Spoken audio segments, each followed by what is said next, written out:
Welcome once again to the Radical Imagination. I'm your host, Jim Vrettos, and I'm a sociologist at John Jay College here in New York City. This show tries to offer a safe space where radically imaginative people, ideas, and alternative narratives can come together and we can discuss ways to bring about a more humane, just, and healing world. All this month, we've been celebrating the first anniversary of the show on MNN.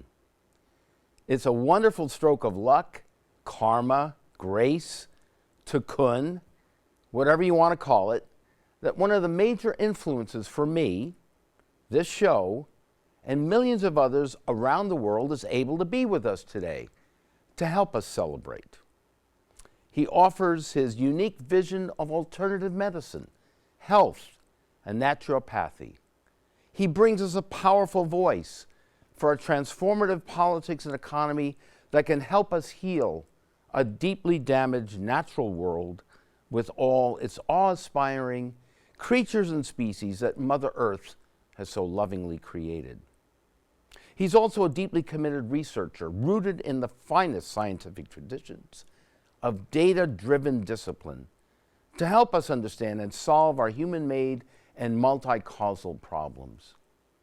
He's not some armchair philosopher and soulless academic, but an activist as well, who's put himself on the line dozens of times, understanding the need to express and act with the radical love necessary for the struggle.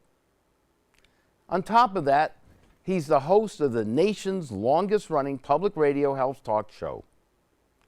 The Radical Imagination is quite the babe in arms in comparison. So we're so glad Gary Null is with us today, especially this month, so that we can share, learn, and celebrate our common energy and ideals. Welcome, Gary, to the Radical Imagination. Thank you. I appreciate this opportunity. It's great to have you here. So, Gary, tell me about, and tell our audience, of course, about your struggles, your passion, the beginnings of your attempts to transform American society and its culture. Why alternative medicine? How did you get involved in all of that? Where I grew up, I never saw anyone getting healthier the older they got. It was accepted that you would have diabetes and high blood pressure and mental problems by the time you were 40 to 50. 60 was considered an old age when I was growing up. Mm-hmm. And I thought, is this the way the world was? I came from a small town in Parkersburg, West Virginia. And people ate a traditional diet at that time. They did not exercise. They did not cope with stress through discussions. Everything was, you drank your problems away quietly, so you didn't make a scene outside the home, or you argued inside the home. Mm-hmm. Community was important. I came from a rather conservative background. My father was more conservative. My mother was very liberal. And so when I had a chance to leave my hometown and I came to New York with $12 on a Greyhound bus, I'd come once before just for a weekend, just to see what it was like, but then I came here to live. Didn't know anyone. And what I found this city had that I had never experienced was vitalism. It pulsed every day with people that I could not imagine having ever met where I grew up. They weren't afraid of ideas. Where I grew up, people feared life, but not death. They had a very fatalistic attitude about life. Well, you can't change anything. What is. Your number's in the big book. So it wouldn't matter what our own individual input was. Everything was preordained. When I came to New York, I saw just the opposite, where people thrived in the vortex of creativity. So every night I was out, talking with people, seeing experimental theater, the demonstrations at Columbia University I participated in. So anything that I could connect with that showed me that there was another way of thinking, and I just never turned back. So your family was from a deeply religious background, fundamentalist? No. You say no. No, they were religious. My mother was very religious. She worked at the First Christian Church, but she wasn't a moralizer. In my entire life, I never heard my mother once say a negative thing about anyone. She refused to allow gossip in the house. She said, if you have something to say to someone, go to them and privately share your opinion, and don't do it with an attitude. And that's the effort that she gave us. And I cannot tell you how appreciative I am of my mother. In fact, I remember when I had my first best-selling book, and I took it home. And I got home, and we came from very humble background. And I said, Mom, I'm going to get you a gift today. And she said, what? I said, we're going to get you a house. And she said, well, that's very nice. She said, but I'm happy where I'm at. I have one, yeah. I said, Mom, you live in a trailer here. Right. And my bed is so small that my feet stick over the edge. So how about a little more room? She said, no. She said, you live in New York now, and I'm happy here. And then she said this. She said, do you think happiness is what you can buy? She says, I'm rooted in that concept that happiness is a state of mind. So I choose to be happy each day. Money is not going to make me any happier, a house or anything. And my mother wouldn't let me do anything. Now, you hear about when athletes become successful. Yeah, want to do the same thing, buy the thing. I believe mother house. anyone who's successful right. wants to remember where they came from. That was my mother. She said, now you have a gift, and maybe this gift will allow you to help other people. So she said, let's say a rich person comes to you, wants some advice. What will you charge him? I said, I don't know. She said, what if a poor person came and couldn't afford what the rich person charges? What would you charge them? I said, nothing. She said, good, then never charge anyone anything. Wow. If you have a gift, give a gift. And that's why I'm guessing approximately 70,000 people I've counseled in my 45 years of counseling. I've never charged a penny. So this positive energy, wow, she sounds very incredible. Sure. Yeah, and you've sort of incorporated that in your work, your profession, your life, your lifestyle, and your teachings. It seems like you've tried to carry on much of that tradition that she gave you. Mindset, if you will. We all have a choice. Do we want to look at an issue as a problem, insurmountable, creating anxiety, depression, angst? Or do we want to look at it as an opportunity to create a solution, to challenge ourselves, to think out of our comfort zone?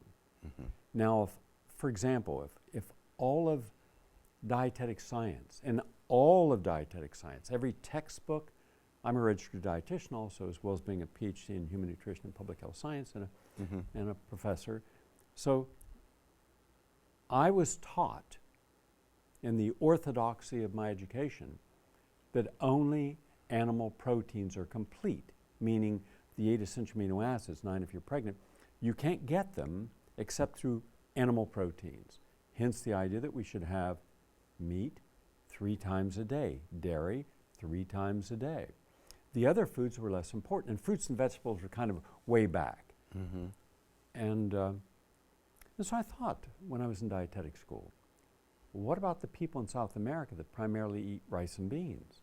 They may on occasion, celebration time, eat some fowl or fish or something they've caught, but it's not a part of their diet. And what about cultures in Africa that live primarily off millet or maize? Right.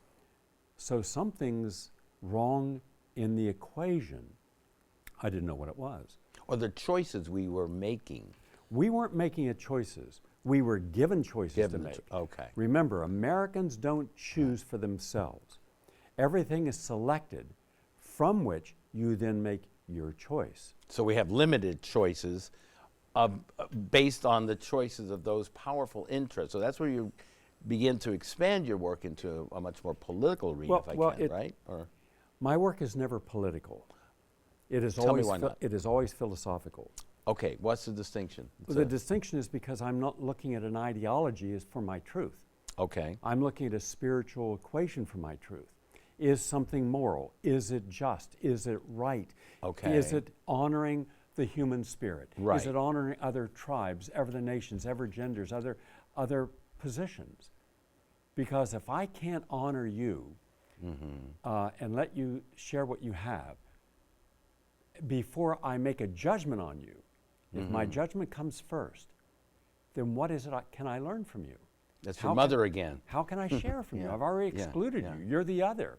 Right. And that also creates a conditioned dysfunction. You see, we're all born perfect in our life energy. We may have some defects genetically, but there's nothing wrong with the spirit. I've never met a racist baby. I've never met a selfish baby. Okay. I've never met a greed-bound baby. It is the conditioning. So now even well-intentioned parents and teachers and others will try to give us input of what they believe is right. A right they never created, a right they're passing down. It's almost congenital living standards, congenital belief standards, social standards, religious standards, rituals of life. That's what we're given. And then one day, we wake up and instead of being here, knowing we should not be in another person's country, we should not be engaged in a regime change, we should not create apparatuses that allow us to justify changing a government because they're not corporately friendly, to create treaties that honor only those in power who have something to take from us or something to sell us. Your moral equation would say, that's not right. Right. We're by nature moral beings. We're all moral beings. Exactly. Okay. There is no such thing as a non-spiritual being. Right. We become non-spiritual when we maladapt. So one day, by the larger structures that we find. by all structures, larger and smaller. So Okay. one day, instead of taking our education from Harvard or Yale or State University or community college or what was given in a trade school and taking it back into the community and see how can we be a better person and share with the community so it's better. Right. Instead, we're running off to Wall Street. Right. Because we want that golden ring. And if we have to get up at 4 in the morning, run our dog down to the corridor, let him go, and then come running back upstairs, we don't think about the dog waiting all day long. The dog waiting for us, living for us, because we're not living for the dog. It's merely one of the attachments to our life. And then when we come back at 10 o'clock at night and still don't give ourselves time, we don't have time for our family, our friends, our hobbies, our intellectual development, our creative development, our physical development. Instead, we only have time for our conditioned development. So now we are this conditioned being. We are highly adaptive, we're extraordinarily capable, we're deeply committed, we're righteously indignant of anything that challenges the ego assumption of self. We want to get what we deserve now. So if we have to sacrifice health, happiness in the process, so be it. If the decisions we have to make of investing, as Hillary Clinton's son-in-law did, in Greece, in Goldman Sachs, in Greece, they were part of the problem. But in the process, the citizens of Greece have their pensions cut by 20% first round. Their great institutions and monuments and islands sold off to private individuals and privatization plans, and then loaded up with 150% debt to gross domestic product. So be it. That's not my problem, that's theirs. I'm looking to make that commission. I'm looking to get ahead. And we distort the reality, we rationalize, let them be the fall guy in a sense. They're the ones with the problems. We detach from reality. Detach from the reality. There is no connection to true reality, because if there's an attachment to reality that impacted other people, our reified. conscious would remind us. There'd be a bell going off saying, hold on, friend, do you really think it's right to make money when someone else suffered? Yeah. In my world, I can't profit at someone else's loss. Right. All right? Even as an athlete, and I've done 643 races, I never go to get the awards. Instead, I go right back out on there to cheer the other athletes on. Because I'm not competing against them. They're my friends. I know how hard they train to do that. I have to respect. their commitment to helping be better. I'm racing against my limitation. I'm racing against those who say you're a certain age, you can't race. You're no longer competitive. Right. You know, why are you doing this? And I'm racing to show myself that age is only a number. I'm a chronological age, that's how they judge me, but I'm a biological age. And as long as I put the right nutrients, right foods, the living foods, the plant-based diet, that which nature provides me into my body to meet my needs, and as long as I do not adulterate and putrefy this body with that which causes inflammation, and all diseases almost are caused by inflammation. Cancer, heart disease, diabetes, fibromyalgia, Alzheimer's, all these are pro-inflammatory. So if I'm doing just the opposite, if I'm turning off inflammation with fresh lemon juice The in proper the morning, nutrition, right, exactly. and having pomegranates and blueberries and peaches Right. and millet and whole grains and brown rice, and then I'm nurturing the cell. So now I'm in harmony with the cell. So the harmony of the cell means the cell is no longer as susceptible to immune influence, to viral influence, bacterial influence, to traumatic influence. So therefore, the cell will live longer. The telomeres, the end caps of your chromosomes, like a shoestring that has little ends on it, those are your telomeres. And as long as those telomeres stay on there, you live a longer life. Well, alcohol shortens it. Stress shortens it. Obesity shortens it. Disease shortens it. Poor diet shortens it. But a good diet, good attitude, lengthens it. So your life is determined not by your chronological age, but by the positive choices you've made by staying in alignment with your authentic self. So Even though, again, there are biological limits, right? Or, I mean, can we just go on and on and on indefinitely? there are cells that have been produced that are called immortal cells. A cancer is a mortal cell. Okay. All right. Right, okay. So as long as we have not yet unlocked the key to how it remains immortal, I see. then we cannot absolutely say that we cannot produce life. But what is immortal, that has never died, that there's never been a class in any scientific school or medical school on, is the most important element of all life. And that's where I start all my work. That's where I do all my work every day. And that's why I've had so much success in my life helping people who had terminal illness, because I only counsel people who are terminally ill. Right. You have to have a letter from your doctor saying, we've done everything we can, then I go to work. With these individuals, and you put them on the protocol. I put them on a protocol, first and foremost asking, what do you have to live for?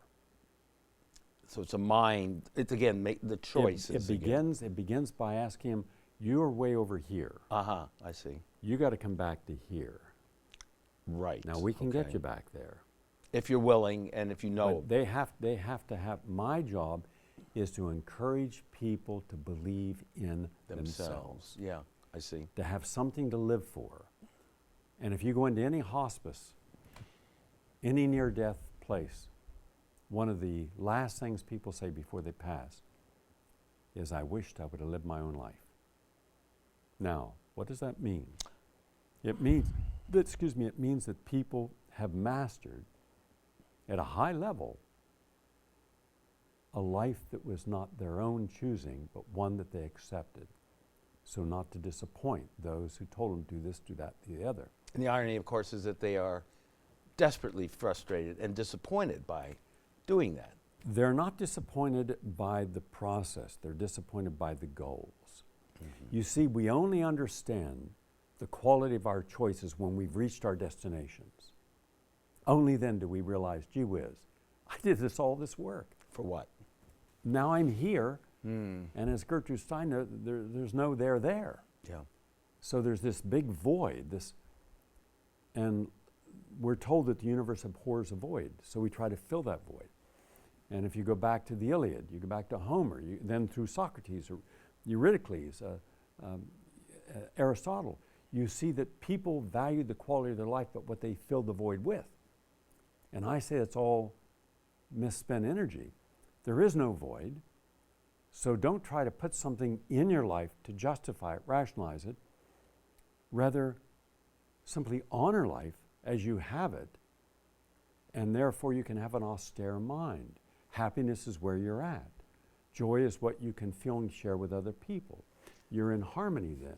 Yeah. So Everyone else. Look at our society. Yeah, Look that's at, what I was going to say. look Look at at look at our candidates and, look- and the opposite No, of what don't you're look at talking. our candidates. Well, I know, but analyzing in terms of what you're saying. If you looked in it's if you look in a unbelievable. filled toilet bowl, you'd see more Yeah. relevancy than in these There two you go. candidates. Okay. Looking All at them, they're not dumb or dumber.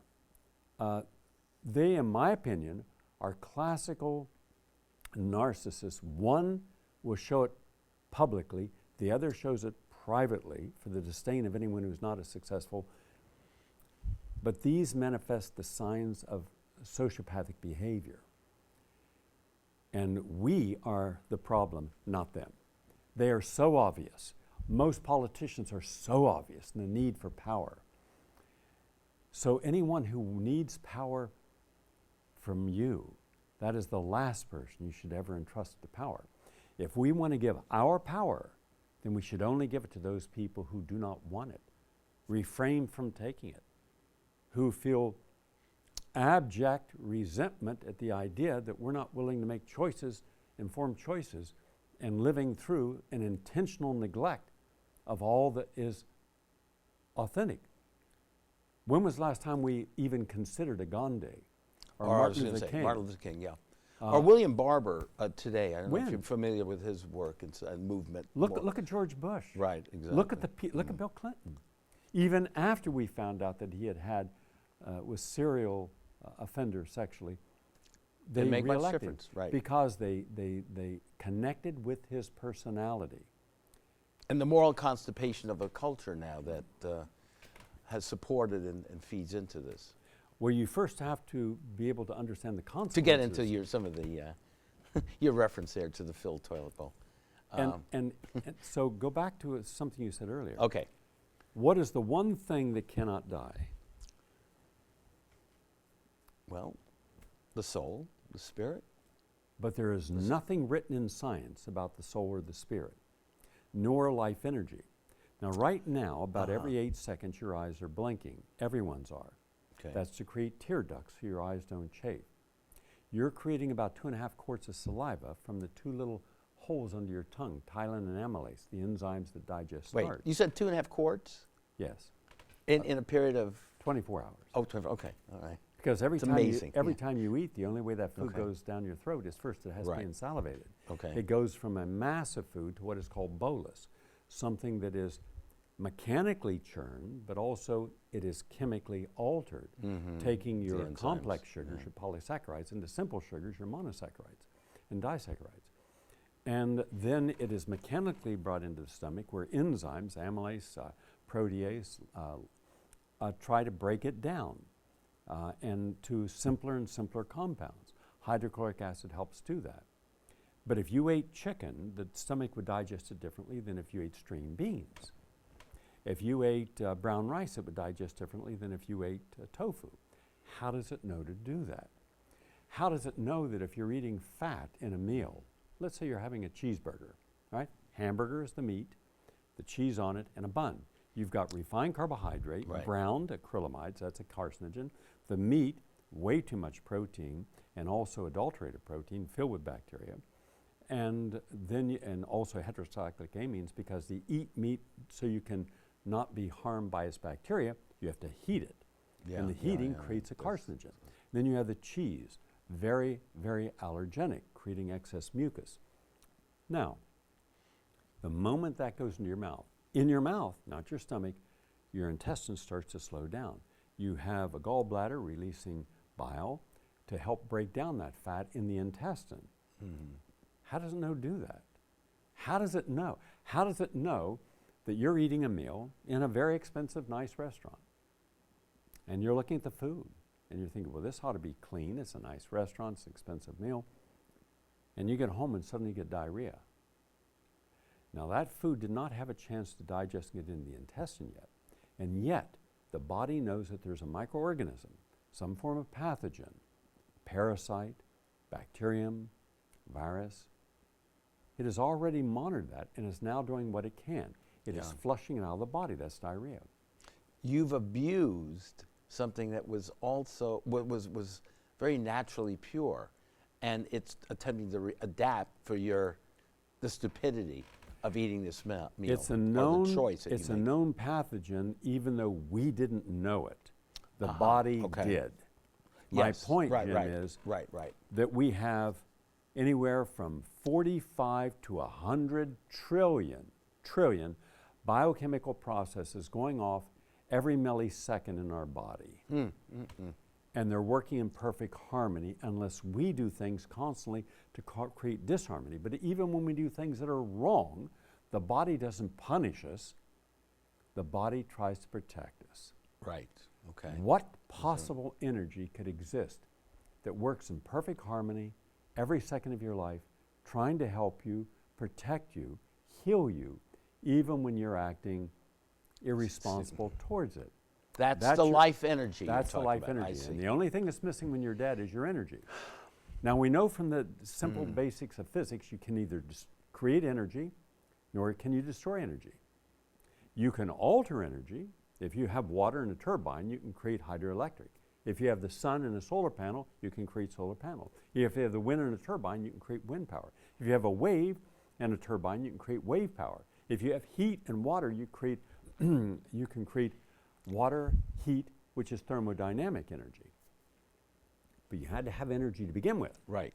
We've never created energy. Even Enrico Fermi, smashing the atom, did not create energy. He had energy, and he then used the energy he had. That's why we've never been able to create pure life energy. Itself. Right. But when we have conception, that is creating energy. The energy exchange harmonizes, and you have life. So you couldn't have all these biochemical processes. You couldn't, for example, sitting down, my heart is beating different than if I'm standing. Walking, it beats faster. Running, it beats much faster. The moment I stop running, it comes back to normal. How does it know what number to come down to? My temperature will remain the same no matter if it's 0 out or 100 out. How does my body know to adjust to the temperature? My thyroid will adjust to the hormones it has to secrete. If I'm in the middle of a night sleeping and suddenly I hear something, within 3 seconds, my body has gone into fight or flight mode. I'm hearing, I'm seeing, I'm sensing, smelling, as if I'm about to be attacked. Cortisol, epinephrine, norepinephrine, catecholamines are all released. For about 2 minutes, you're in fight or flight mode. Now maybe it was just a noise of irrelevance, but what if it was something you needed to flee from or fight to? How did the body know that? How does the body know to put you to sleep for how long so you can recover and detoxify? Well, we haven't really understood the true process. I mean, we're uncovering it, but it's the awe and wonder of this incredible creation. We know more about every cell. What we don't look at is the progenitor of the cell. That is the life energy. Okay. So I start with the humility, the assumption that reality precedes scientific discovery or explanation. Right. Yeah, that's what I was trying to say. Science and medicine starts with, you're stupid. Yeah. Why are you praying? Why are you chanting? Why are you doing meditation? You're an idiot. We are science. We are medicine. We are educated. You're illiterate. And this war, one-sided, this beatdown, one-sided, this abuse, one-sided, that I've seen my entire life, from the medical industrial complex to anything that threatens its dominant alpha male maladaptive energy over here. And then when you ask at Sloan Kettering and other places, do you have the largest morgue in America here at Sloan Kettering, or the second largest? I hear you do. How many people used your therapy this year and died? Is it 565,000 this year, or toe tag in a morgue? Did at any point over the last 40 years, when you had over 20 million Americans dying, that's some medical genocide, isn't it? Did you ever stop and say, maybe your paradigm is wrong? Yeah. Maybe your belief system is wrong? And you're actually destroying the life energy that you're trying to. Absolutely. Instead, they blame it on the cancer and then blame it on the patient. Right. But never their approach. So all I had to do was look at everything, every institution, the media, education, the government, and I saw none of it was honest. None of it did I want a part of. So I've intentionally chosen not to imbalance myself by cooperating or being compromised by that which does not honor its mission. Now, it doesn't mean they're bad people. I'm not saying that. I understand. You can have very well-intentioned people who end up being rewarded, and that's another thing. Isn't it amazing? We're all rewarded if you're a medical doctor, even if all the patients die. Would there be any change if you were only rewarded for those that survived? But with the medical industrial complex controlling the practice of medicine, and a rag like the Journal of American Medical Association that lost clear up the Supreme Court in restraint of trade. They had a secret department of investigations. A man named Doyle Taylor, another Rockthorpe Morton, ran a secret cabal in the basement of the AMA headquarters where their mission was to destroy all alternative therapies. The biggest threat was chiropractic, so they went after chiropractic. For 30 years, they denigrated chiropractic to the point where it was considered an unscientific cult. So I wrote a series of articles. What year was this again? This was I got my articles, I wrote my first articles in 1976 in Caveat Emptor, where I was one of the senior editors, along with Ralph Naver, by the way. We were both, I was just looking at the issue. We were both in the same issue. Interesting, okay. And about the politics against chiropractic. Someone had dropped off some papers with my doorman, anonymous, and they were documents inside the AMA headquarters showing their whole plan of how they were destroying, much like WikiLeaks, right? Yeah, yeah. But that was 1976. Right, right. And so I published this, and then I published an updated version in 1979, then I did a two-part articles in 1984. And in the interim, some chiropractors sued the AMA for conspiracy of restraint of trade. And 12 largest medical organizations in America, they all lost. Clear up to the Supreme Court, they lost. Now, wouldn't you think that that would make some news? Wouldn't you think that we would ask, are you the same organization that asked 40 women to smoke because 44,000 doctors recommend Lucky Strikes, or another group of doctors recommend Chesterfields for soothing your throat and calming your nerves? But again, it's the paradigm. The answer is no. No, right. Paradigms never change. Right. The ego, the hubris is such that they again try to attack any alternative voices. I have been there. Homeopathy, is that? I remember my grandfather. I just wrote an article on homeopathy. My grandfather would swear by that. I just wrote an article. It's published on my website, GaryNull.com, and ProgressiveRadioNetwork.com. Right. And I posted all those articles I one time wrote. Plus, I wrote an article of all the medical science peer-reviewed literature supporting homeopathy. Now, will it change anyone's mind? No. And long ago, I learned not to be frustrated or angered by what I cannot do. Yeah, you're remarkable with that. So you've kept your balance. I always maintain my balance because there's always going to be another fight. Right. But I don't believe that we engage the enemy as if they are an enemy. Rather, I think we engage people by saying, I'm not here to change your mind. I have no right to do that. I must respect the boundary that you have established. You are self-righteous in your belief. You're a true believer. I've never seen a true believer change. My intent is not to change you. My intent is simply to put information here and walk away. It's really important what you're saying here. And because this endless cycle of recrimination, and I see what you're saying. And all I'm doing is I'm putting down articles, right, documentaries. Here it is, broadcasts, whatever I can, and saying, friend, I'm not your enemy. All right, to you, I'm the other. And I'm not here to denigrate you. I'm here to simply offer another way of looking at this condition. And if you have interest, there it is. If you don't, okay, that's your choice. And then I walk away. I disconnect from the outcome of what I do.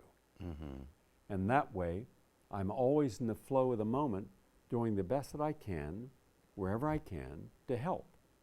But I'm not there to cajole or threaten or intimidate or in any way be responsible for the choice that that person makes with what I've given them.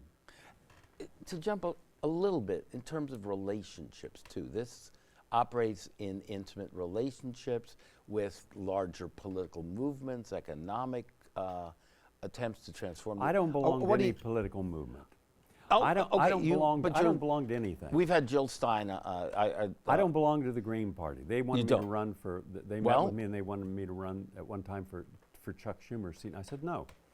But I said, but what I can do is there are things within the Green Party movement I support. I voted for Jill Stein. I'll vote for Jill Stein this time. Right. Even though I believe that she is sharing her condition information from Harvard Medical School on vaccines. She's pro-vaccine. Yeah, I understand. I didn't get to ask her about that, but that's all right. Okay. All right. But on most other things, in many other things, I absolutely believe she's on the right side of. Okay. And so what I did is I sent Jill 39 scientific articles I had written on vaccines, and in the heat of the campaign here. And 3 documents. Okay. I gave her. Right. And on autism being caused by vaccines. Right. And the lack of science behind vaccines, I've spent over 14,000 hours reading every single scientific journal I could find on vaccines and toxicology because of the vaccines that led me to believe. I don't start out with a predetermined belief. I let my evidence show me my truth. So if I see that eating right gives you a healthy body, that's my proof.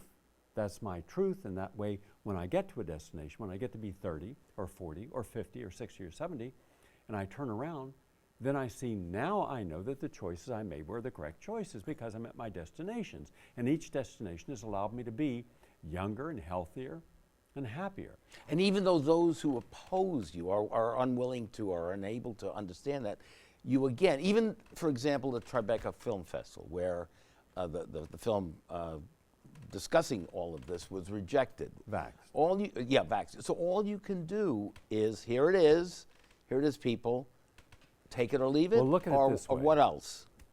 Well, it's what else simple. Do you do? The people who don't want your message to be shown have a motive. The question is, what is the likely motive for denying your reality? What do you have within your belief system?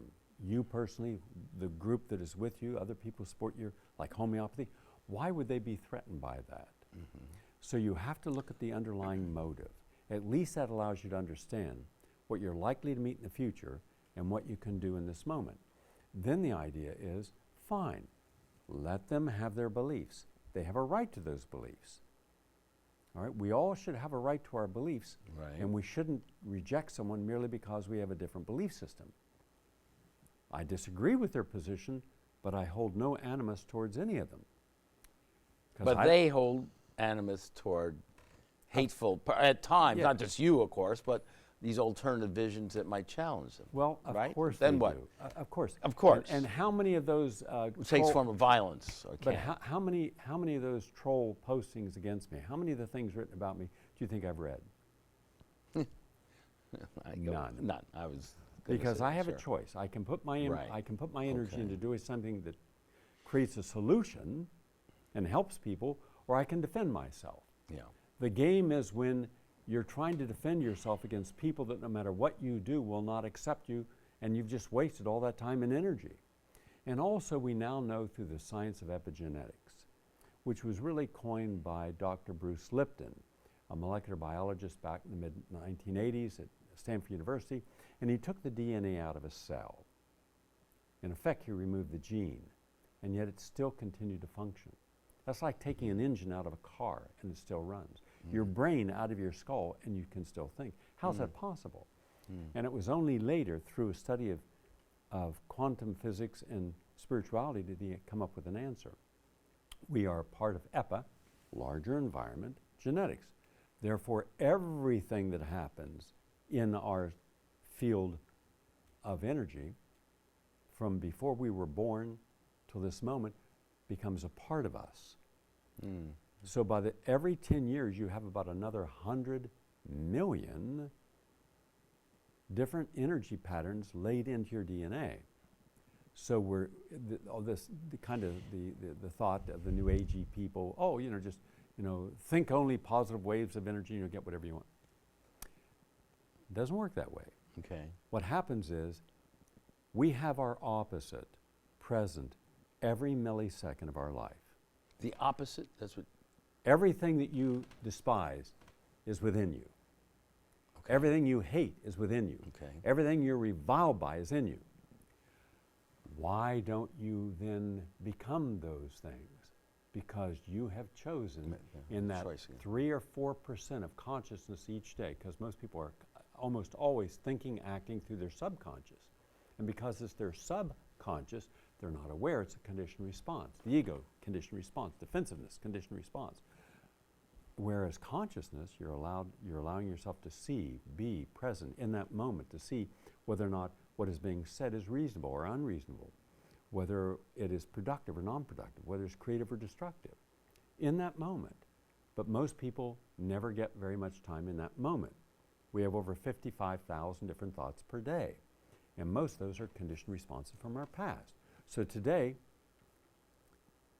you're going to be reacting in part based upon your conditioned response, and you won't even be aware of it. It's only the consequences. You say, why did I say that? Why did I do that? And the fact that a lot of people act appropriately, and a lot of people will show you the best they can be when there's a crisis, when we pour our heart out to others, when we care about others. We're not thinking about ourselves. We're thinking about that person. When we see hurricanes down in Louisiana, and they didn't have hurricane insurance because they never had those floods before like that, and people poured out help. And in Haiti, they poured out help. Unfortunately, that was funneled through the Clinton Foundation. Boy, that was a mistake. Right. And I demonstrated in front of Clinton's office with the Haitians. Hardly any of the money got to the people, no. Right. Well, none of the money got to the people. But not go, any. But go back again. 1% only gets Right. to Haiti. 99% is taken by the NGOs and the foundations and the government. And but the so-called philanthropy charity is about what now, as you were saying?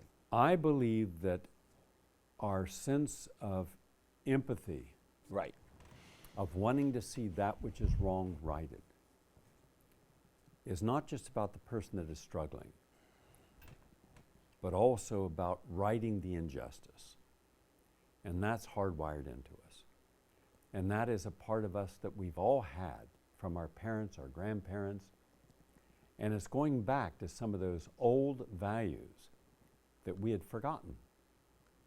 And if I may, the prophetic tradition, yes. perhaps. We're taping this right around yes. Rosh Hashanah, of course, and remembering those prophetic visions of people. Remember the wise, and the radical love. Remember the wiser men and women who preceded us, who gave us the benefit of their wisdom. And should we not be guardians and that which is shared today? Let me give you a specific example. Yeah. Let's just say that you have a young fella, and his parents want him to succeed. So they get him private tutors, they get him coaches, they get the tests, the testing books to show him how to test. And so he just keeps going through school. And everything he's doing in life, he is coached at, and with the desire to win, to be the best. And he is. He becomes valedictorian, president of his class, and he's a 4-point student, and he goes off to Harvard. That's all for him and his parents. They're so proud. But it's not him. It's not him. And then when he gets to Harvard, he suddenly realizes there are 4,000 other 4-point students who are valedictorians. Right. And now it gets depressing, because if I'm a 4-point student and I come from a middle class background, and you're a 4-point student and your dad runs a bank, then we're not equal, because you'll get preferential treatment. You'll get a job in a bank in Wall Street, and I have to hustle. So you work nonstop at Harvard. And by the way, they have very high suicide rate in 4-point students. Yeah, as a percentage of suicides, they happen more in those who are at that level. At the elite because yeah. You're competing against what you consider insurmountable odds. And then now you go to Wall Street and there's 130,000 other people like you who are also these highly trained, highly conditioned individuals. And now to get into that community, you have to take on a different ethic than when you were growing up as a student or when you were in college. You have the ethic of Wall Street, and that's the ethic that says, look,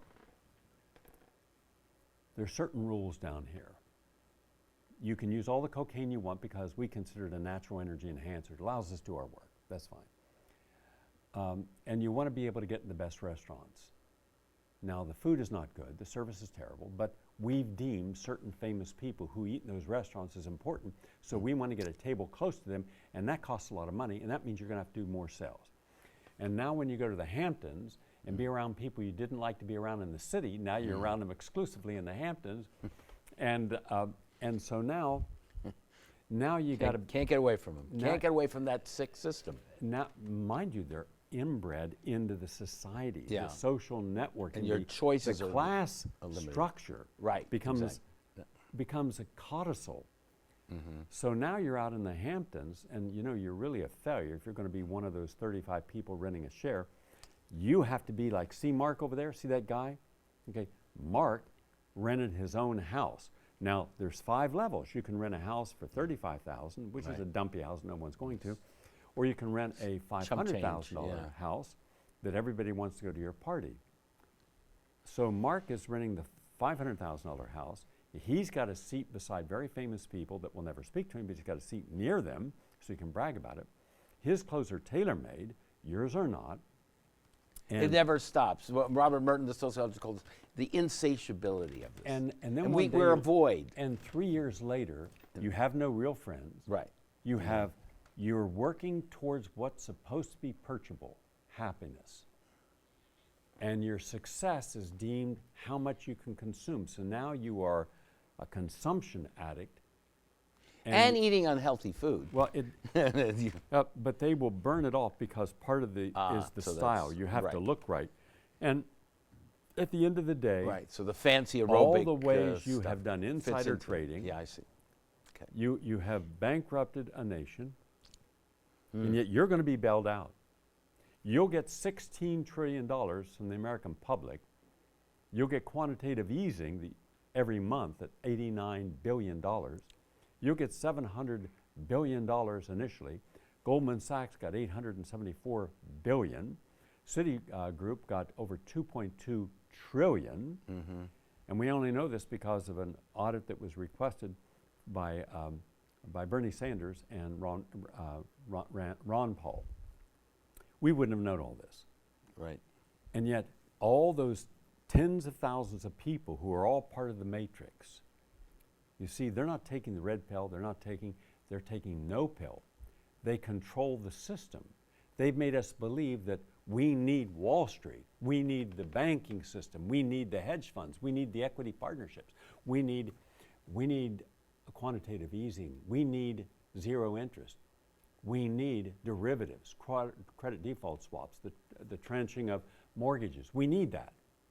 Reality, we don't need any of that. If every single building closed on Wall Street, we would be better off. If we went back to supporting mom and pop businesses in every community, if we forgave all student debt, which we could easily do, with the money we gave Citigroup, we could have forgiven every single student debt. If we went back to taking all money out of politics, if we had a single payer health group so nobody would go broke, if we put a moratorium on home foreclosures. Exactly. So that's the political agenda. Those are the solutions. That's the energy you want to. So you're either going to harmonize with energy there or harmonize energy here. Exactly. No, I get you. So there's nothing out there in the horizon except for, in a way, the Green Party, right? And if you're going to go that route politically to challenge this establishment. Social movements. It's not politics, though. I understand. We keep confusing politics. I understand. If it were pure politics, long ago Ralph Nader would have been elected. Okay. Let me tell you about all those smart aleck liberals and Democrats who said, Ralph, get out of the race, Ralph. Yeah. I look at it differently. From my perspective, had Ralph Nader been elected president, We wouldn't have had 9/11 because we wouldn't have had troops in Saudi Arabia and been offensive to them. We would not have had Iraq war, Afghanistan war. We would not be exploited. But you're still talking about a political structure. No, hold on. I'm no? not. Okay. I'm All not. right. But you said when he's elected, if he's elected president. No. You got to listen to what I'm saying. Okay, go ahead. Go ahead. Sorry, go ahead. Do a little more Buddha meditation. I know. Unfortunately, we're running out of time here, but I want to get this in. Okay, wonderful. We would not have had any bankruptcies. We wouldn't have bailed out Wall Street. Okay. We wouldn't have had the white-collar crime that we've had. We wouldn't have all of our jobs, over 30 million jobs in the last 40 years, outsourced. We wouldn't have had the theft of taxpayers' dollars by corporations who parked $31 trillion in these offshore accounts. Agreed. We would have had equality. We wouldn't have had the ghettoization of America because we would have been working inside of every community to see that there was work there for them and education for them. We wouldn't have had the criminal justice system, the mass incarceration, the racism. all that wouldn't be there. All right, like it is. We wouldn't have a war on drugs. Right. Now think of, in Mexico alone, you've had 122,000 people disappeared or killed in the last 12 years. And not only that, but Colombia. And we wouldn't have all this, we wouldn't have the poverty that we have. Now, we wouldn't have bad products killing us also. We'd have an educational system that would teach us about food and health. But that comes from people making choices on their own volition to adjust and harmonize their lifestyles, their beliefs with what is right back to this. Go back to basics. Go and back those to alternative basic, formations. and that's where it works. I see. Ralph Nader was merely one person who created more laws to protect us than any person in American history. More laws. The laws he protected us with. The entire environmental movement must rest on the shoulders of Ralph Nader, who was on the shoulders of Rachel Carson in Silent Spring. Absolutely. Gary, very unfortunately, we are out of time. Okay. Please tell us, you're on every day, right? I'm on. How to reach you? I'm in WBAI? I just passed my 40th year. Wow. On WBAI at noon to 1, Monday to Friday. So we only have 39 years to go here. And they can go to prn.fm or Progressive Radio Network. Absolutely. .com if they want to download a program or listen to it. It's, by the way, it's the longest running daily non-commercial radio program in American history.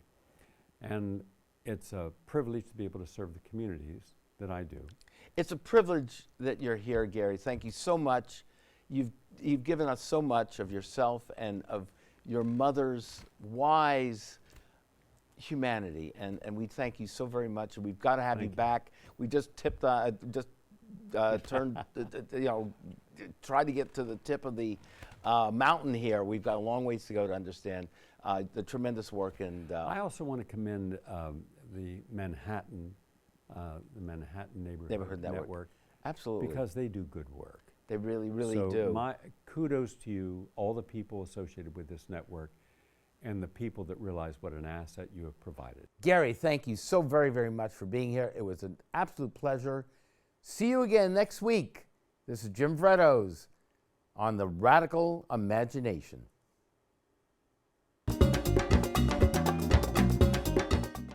Again, argues that these sentiments, the mottos of European imperialism and colonialism in America and Africa, respectively, were also the first harbingers of a new and unprecedented variety of an ancient form of violence. More than ever, I feel like America is ready to look at a third-party candidate with some kind of seriousness. So you don't think that Hillary, once she's recovered from her pneumonia, is going to be going to the streets of Baltimore or to North Dakota anytime soon? Is that I've always part of the campaign agenda? Europe, now it's the specter of the refugees, seems to be the major problem facing both the European Union, the European people, and the refugees themselves. Of life and what's going on, what's happening. Right now, there's the prevailing notion of scholarship is separated from what's going on in the world. But you actually have people who are in place, people who have a network all around the country and the world,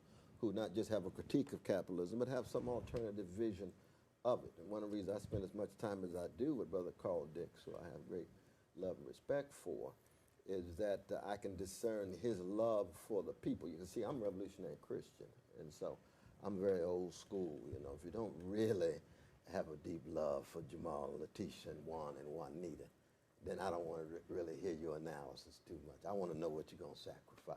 Is the need to support Native peoples, to support the rights of minorities, whether it's African Americans or Latinos or the LGBTQ community or women or seniors.